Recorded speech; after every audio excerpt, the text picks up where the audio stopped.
আসসালামু আলাইকুম প্রিয় অনার্স ভর্তি ইচ্ছুক পরীক্ষার্থী, কি অবস্থা সবার? আশা করি সবাই খুবই ভালো আছো।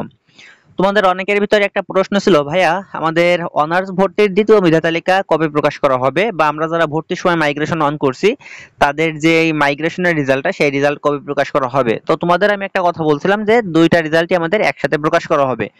এখন কথা হচ্ছে তাহলে রেজাল্টটা কবে প্রকাশ করা হবে এই সংক্রান্ত আমাদের জাতীয় বিশ্ববিদ্যালয়ের সংশ্লিষ্ট ব্যক্তিরা কি বলতেছে বা আপডেট তথ্যগুলো কি, সেই তথ্যগুলো তোমাদের সাথে শেয়ার করব। সর্বশেষ তথ্য অনুযায়ী আমাদের রেজাল্ট কবে প্রকাশ হতে পারে এবং আমাদের মাইগ্রেশনের রেজাল্টটা কবে আসতে পারে সেই বিষয়গুলো তোমাদের সাথে শেয়ার করব। দেখো, তোমরা যারা মাইগ্রেশন অন করছিলে তো তাদের অবশ্যই ইনশাআল্লাহ সাবজেক্টের পরিবর্তন হবে, এবং যারা চান্স পাও নাই তারা কিন্তু দ্বিতীয় মেধা তালিকায় অবশ্যই চান্স পাবা। কেন চান্স পাবা সেই বিষয়টা তোমাদের সাথে ভিডিওর লাস্টের দিকে আমি শেয়ার করতেছি, কারণ তোমাদের সাথে কিছু তথ্য শেয়ার করব, তোমরা দেখলে নিজেরাই বুঝতে পারবা যে আসলে চান্স পাবা কি পাবা না।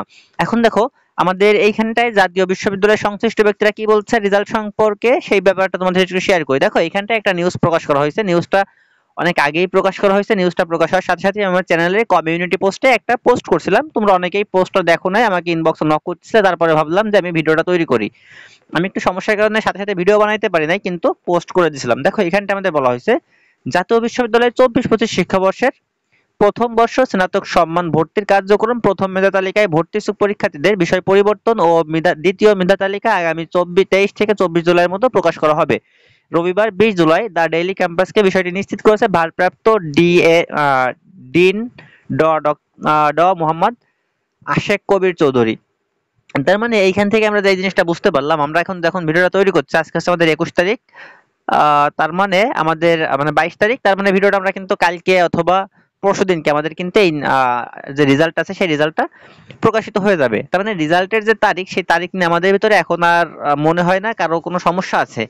এখন দেখো, বিষয়টা হচ্ছে আমরা চান্স পাবো কি না। দেখো, আমার কথা ছিল যারা প্রথম মেধা তালিকায় চান্স পাও নাই তার ভিতর থেকে অনেক শিক্ষার্থী আছে যারা দ্বিতীয় মেধা তালিকায় চান্স পেয়ে যাবে। এখন দ্বিতীয় মেধা তালিকায় কিন্তু সব শিক্ষার্থী চান্স পাবে না, অনেক শিক্ষার্থী, এখন অনেক সিট কিন্তু থাকবে না, যার কারণে দ্বিতীয় মেধা তালিকায় কিন্তু সবাই ভর্তি হতে পারবে না। এখন তৃতীয় মেধা তালিকায় ভর্তি হতে না পারলে কি আমাদের আর ভর্তি হওয়ার সম্ভাবনা নাই?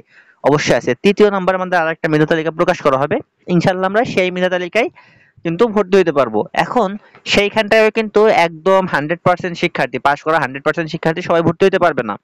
তার মানে যারা ভর্তি হতে পারবে না তাদের কি হবে? দেখো, তাদের জন্য পরবর্তীতে আরেকটা সিস্টেম আসে, সেটা হচ্ছে আমাদের রিলিজ স্লিপ। সেই রিলিজ স্লিপে আমরা আবার আবেদন করতে পারবো। তখন আমরা যারা পাস করছি তখন সবার চান্স হয়ে যাবে। তো আমি তোমাদের যে জিনিসটা বলবো, পাস করছো হতাশ হয়েও না, ভর্তি হইতে পারবা, হয়তো একটু সময় বেশি লাগবে এই আর কি।